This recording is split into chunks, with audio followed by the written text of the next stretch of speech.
नमस्कार दोस्तों, आज हम बात करेंगे 14 मई 2025 को होने वाले गुरु गोचर की। जब बृहस्पति वृषभ राशि से निकलकर मिथुन राशि में प्रवेश करेंगे, तब मेष राशि वालों पर इसका क्या प्रभाव दिखाई देगा। मेष राशि वालों की कुंडली में बृहस्पति तीसरे भाव में मिथुन राशि में प्रवेश करेंगे। इसकी चर्चा 3 भागों में करेंगे। बृहस्पति का मिथुन राशि पर प्रभाव। अतिचारी बृहस्पति, बृहस्पति राशि परिवर्तन का मेष राशि पर प्रभाव। सबसे पहले बात करते हैं बृहस्पति मिथुन राशि में कैसा प्रभाव दिखा सकते हैं। सबसे पहले जानते हैं कि बृहस्पति का महत्व क्या है। बृहस्पति यानी गुरु को देवताओं का गुरु कहा जाता है। ये ग्रह ज्ञान, धर्म, शिक्षा, न्याय, सलाह, अध्यात्म, भाग्य और शुभता का प्रतिनिधित्व करता है। कुंडली में जहाँ बृहस्पति शुभ स्थिति में होता है, वहाँ विकास, ज्ञान और विस्तार का आशीर्वाद देता है। मिथुन राशि को समझे तो इस राशि के स्वामी बुध हैं। इस राशि को संवाद की कला, विचारों की चंचलता, तार्किकता, चतुराई, सामाजिक जुड़ाव और तेज तर्रार मानसिकता का प्रतीक माना जाता है। बृहस्पति जो कि ज्ञान का ग्रह है, जब संवाद व संचार की राशि मिथुन में होते हैं तो इसके सकारात्मक और नकारात्मक दोनों तरह के प्रभाव हो सकते हैं। बृहस्पति जब मिथुन में आता है तो ज्ञान और संवाद का मिलन होता है। पर ध्यान दीजिए, मिथुन राशि एक वायु तत्व और द्विस्वभाव वाली थोड़ी चंचल राशि है, जबकि बृहस्पति स्थायित्व और गहराई चाहता है। बृहस्पति के मिथुन राशि में गोचर के सकारात्मक प्रभाव की बात करें तो बहुत अच्छी संवाद शैली हो सकती है। व्यक्ति ज्ञानपूर्वक प्रभावी ढंग से अपनी बात कह सकता है। केवल किताबी ज्ञान नहीं, बल्कि व्यवहारिक बुद्धिमत्ता भी बढ़ती है। नई चीज सीखने में रुचि बढ़ती है। अलग अलग विषयों पर अध्ययन करने की इच्छा बढ़ती है। सही शब्दों और सही समय पर संवाद करने की कला से समाज में आदर मिलता है। अच्छे मित्र मंडली और नेटवर्क बनता है। व्यक्तित्व में धार्मिक या दार्शनिक संवाद में निपुणता आती है। टूर एंड ट्रैवल, ट्रांसपोर्ट, शिक्षक, वकील, लेखक, मोटिवेशनल स्पीकर, मीडिया, संचार, प्रकाशन, मार्केटिंग, सेल्स जैसे क्षेत्रों में सफलता मिलती है। बृहस्पति के मिथुन राशि में होने के नकारात्मक प्रभाव की बात करें तो ज्ञान बिखर सकता है। व्यक्ति को ध्यान केंद्रित करने में कठिनाई आ सकती है। बहुत सारी बातें जानने की चाहत में गहराई की कमी रह सकती है। संवाद की प्रवृत्ति कभी कभी बहस में बदल सकती है, जिससे रिश्तों में तनाव आ सकता है। अपने ज्ञान के अहंकार के कारण गुरुजन या वरिष्ठ से वैचारिक मतभेद हो सकते हैं। निष्कर्ष के तौर पर जब बृहस्पति मिथुन राशि में होता है तो अगर व्यक्ति अपनी वाणी को संयम और ज्ञान से सजाए तो यह अद्भुत अवसर बनता है। लेकिन अगर चंचलता हावी हो जाए तो ज्ञान भी हल्का और प्रभावहीन बन सकता है। अब समझते हैं बृहस्पति के मिथुन राशि में संचरण के समय को। बृहस्पति 14 मई 2025 को मिथुन राशि में प्रवेश करेंगे। 5 महीने बाद ही 18 अक्टूबर को वह कर्क राशि में प्रवेश कर जाएंगे। 18 अक्टूबर 2025 से 5 दिसंबर 2025 के बीच कर्क राशि में रहेंगे। फिर 5 दिसंबर 2025 को वापस मिथुन राशि में प्रवेश करेंगे और 2 जून 2026 तक मिथुन राशि में ही रहेंगे। सामान्यतः बृहस्पति एक राशि में लगभग 12 से 13 महीने तक ठहरते हैं, लेकिन जब गोचर की गति में परिवर्तन या विशेष खगोलीय स्थिति के कारण बहुत जल्दी एक राशि को छोड़कर दूसरी राशि में चले जाते हैं तो उसे अतिचारी बृहस्पति कहा जाता है। अतिचारी का मतलब होता है बहुत तेजी से चलने वाला ग्रह। 14 मई 2025 को बृहस्पति मिथुन राशि में आएंगे, लेकिन सिर्फ 5 महीने के भीतर ही कर्क राशि में प्रवेश कर जाएंगे। यही कारण है कि इस बृहस्पति को अतिचारी बृहस्पति कहा जा रहा है। अतिचारी बृहस्पति के विशेष प्रभाव की बात करें तो सामान्य गोचर में बृहस्पति धीरे धीरे लेकिन गहरा प्रभाव छोड़ते हैं, लेकिन जब वे अतिचारी हो जाते हैं तो उनके फल जल्दी दिखने लगते हैं। परंतु यह फल अक्सर सतही या अस्थिर हो सकते हैं। स्थायी बदलाव कम होते हैं और परिस्थितियां जल्दी बदल भी सकती हैं। लोग जल्दी निर्णय लेने लगते हैं। कभी अच्छा होता है, कभी गलती भी हो सकती है। निष्कर्ष के तौर पर जब बृहस्पति अतिचारी होता है तो जीवन में तेजी से अवसर और बदलाव आते हैं। स्थिर और गहरे फल कम होते हैं, इसलिए समय का सही उपयोग और समझदारी से फैसले लेना बहुत जरूरी होता है। अब समझते हैं कि मेष राशि वालों पर अतिचारी बृहस्पति क्या प्रभाव डालेंगे।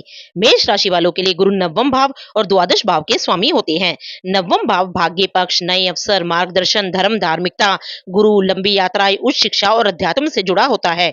द्वादश भाव विदेश यात्रा, खर्चे, मोक्ष, अस्पताल, अलगाव, अकेलापन, दान और गहराई से जुड़ा होता है। अब जब गुरु तीसरे भाव में गोचर करेगा तो वो इन दोनों भावों के फल तीसरे भाव के माध्यम से देगा। तीसरा भाव क्या दर्शाता है? तीसरा भाव कहलाता है पराक्रम भाव, जो बताता है आपके साहस और आत्मबल के बारे में। छोटे भाई बहन, कम्युनिकेशन स्किल, लेखन, बोलचाल, विचार, अभिव्यक्ति, छोटे स्तर की यात्राएं, सोशल नेटवर्किंग, क्रिएटिविटी, इनको भी तीसरे भाव से देखा जाता है। गुरु के में गोचर का मिथुन राशि वालों पर प्रभाव, आपकी संवाद शैली में धार्मिकता और गहरी समझ आएगी और आत्मविश्वास में वृद्धि होगी। बृहस्पति के प्रभाव से आपकी बोलने की शैली प्रभावशाली बनेगी। जिनका कैरियर मीडिया, टीचिंग, लेखन, मार्केटिंग या काउंसलिंग प्रकाशन में है, उनके लिए समय बेहद शुभ रहेगा। आपकी बातों में गहराई और सलाह में दम होगा। आप गहरी बातों को सरलता से कहने की कला विकसित कर सकते हैं।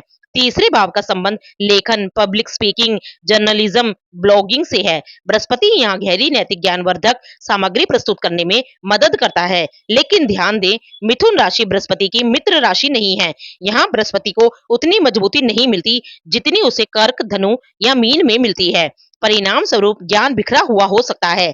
आप बहुत सी बातें जानते होंगे, लेकिन गहराई कम हो सकती है। साहस और मेहनत का फल मिलेगा तथा बुद्धिमानी से भाग्य को बदलने की अक्षमता आएगी। तीसरा भाव पराक्रम का, योजना क्षमता का घर है। बृहस्पति के प्रभाव से जब आप साहसी निर्णय लेंगे और मेहनत का फल मिलेगा। कोई नया काम शुरू करने की सोच रहे हैं तो समय अनुकूल है। बृहस्पति अतिचारी है तो किसी भी योजना के दूरगामी परिणामों के बारे में जरूर सोच ले। तीसरे भाव से बृहस्पति अपनी 7वीं दृष्टि से अपने ही भाव नवम भाव को देखेंगे। बृहस्पति आपके लिए नवम भाव के स्वामी हैं, तो मिथुन राशि की बुद्धिमानी और बृहस्पति का ज्ञान मिलकर ऐसी योग्यता बनाते हैं कि व्यक्ति छोटी छोटी चतुर चालों से अपना भाग्य चमका सकता है। अपनी मेहनत से तथा सही प्रयास से भाग्य खुद बना सकते हैं। विदेश यात्रा से और उच्च शिक्षा से लाभ प्राप्त होगा। गुरु नवम और द्वादश भाव का स्वामी है, इसलिए लंबी दूरी की यात्रा, विदेश जाना या उच्च शिक्षा में प्रवेश का मौका मिल सकता है। स्टूडेंट्स के लिए भी यह समय भाग्यवर्धक रहेगा। द्वादश भाव के स्वामी के कारण विदेश से संबंधित कामों में प्रयास सफल हो सकते हैं। विदेश यात्रा, विदेश में पढ़ाई या जॉब के योग बन सकते हैं, खासकर अगर बुध भी शुभ हो। इस बात का ध्यान रखें कि बृहस्पति द्वादश भाव के स्वामी होकर तीसरे भाव में है, तो खर्चे अचानक बढ़ सकते हैं। ट्रैवल या गिफ्ट्स पर खर्च होगा, इसलिए बजट बनाकर चलना बेहतर रहेगा। छोटे भाई बहनों के लिए अच्छा समय, छोटे भाई बहनों को शिक्षा, विदेश यात्रा या धर्म से जुड़े अवसर मिल सकते हैं। अगर भाई बहनों से कोई दूरी या मतभेद है, तो अब मेल मिलाप होगा। उनसे जुड़ी कोई शुभ खबर भी मिल सकती है। आप स्वयं भी उनके लिए गाइड और सपोर्ट का साधन बन सकते हैं। धार्मिकता और अध्यात्म में रुचि बढ़ेगी। आप धार्मिक यात्राएं कर सकते हैं। गुरुजनों से सही मार्गदर्शन मिलेगा। धार्मिक ग्रंथ, योग, ध्यान और पुरानी परंपराओं की तरफ झुकाव बढ़ेगा। अब बात करते हैं बृहस्पति की दृष्टियों के बारे में। तीसरे भाव से बृहस्पति की 5वीं दृष्टि 7वें भाव पर विवाह योग्य जातकों के लिए अच्छे प्रस्ताव आ सकते हैं। वैवाहिक जीवन में आपसी समझ और धार्मिकता बढ़ सकती है। व्यापारिक साझेदारी के लिए भी अनुकूल समय रहेगा। जीवन साथी के साथ धार्मिक यात्राएं या ज्ञानवर्धक गतिविधियों में रुचि बढ़ सकती है। अगर पहले से वैवाहिक जीवन में समस्याएं हैं, तो बृहस्पति की दृष्टि से समाधान और समझ बढ़ने के योग बनेंगे। तीसरे भाव से बृहस्पति की 9वीं दृष्टि 11वें भाव पर, आय में वृद्धि के अच्छे योग बनेंगे। बड़े लोगों से संपर्क और नेटवर्किंग के जरिए लाभ मिल सकता है। लंबी अवधि के सपने और लक्ष्य पूरे करने के अवसर मिलेंगे। नए मित्र बन सकते हैं और भविष्य में बहुत मददगार साबित होंगे। सामाजिक प्रतिष्ठा में भी वृद्धि हो सकती है। यदि आप बड़े प्रोजेक्ट्स या ग्रुप वर्क में काम हाथ आजमा रहे हैं, तो बृहस्पति की कृपा से सफलता मिलने के संकेत हैं। मेष राशि वालों के लिए बृहस्पति राशि परिवर्तन के निष्कर्ष की बात करें, तो 14 मई 2025 का गुरु गोचर मेष राशि वालों के लिए ज्ञान, पराक्रम, यात्रा और भाईचारे में वृद्धि के संकेत देता है। अगर आप सही दिशा में मेहनत करेंगे, तो भाग्य भी पूरा साथ देगा। जब बृहस्पति नवम और द्वादश भाव का स्वामी होकर तीसरे भाव में मिथुन राशि में स्थित होता है, तो जातक के भीतर संवाद, लेखन, विदेश से जुड़े अवसरों में प्रबल योग बनते हैं। लेकिन ज्ञान को गहराई से साधना जरूरी होता है, अन्यथा अस्थिरता या सतहीपन हानि दे सकता है।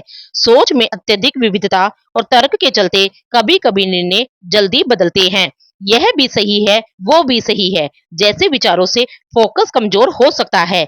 बातचीत में ज्ञान दिखाने की प्रवृत्ति आ सकती है। दूसरों को उपदेश देने या अधिक समझने की आदत से लोग दूरी बना सकते हैं। इन बातों पर आप ध्यान दें। अब बात करते हैं कि उपाय क्या करें इस गोचर के दौरान। गुरुवार को पीले वस्त्र पहने और विष्णु जी या बृहस्पति जी की पूजा करें। विष्णु सहस्त्र नाम का पाठ करें। ओम ब्रीम बृहस्पति नमः मंत्र का जाप करें। वीडियो पसंद आई हो तो लाइक करें, शेयर करें और चैनल को सब्सक्राइब जरूर करें।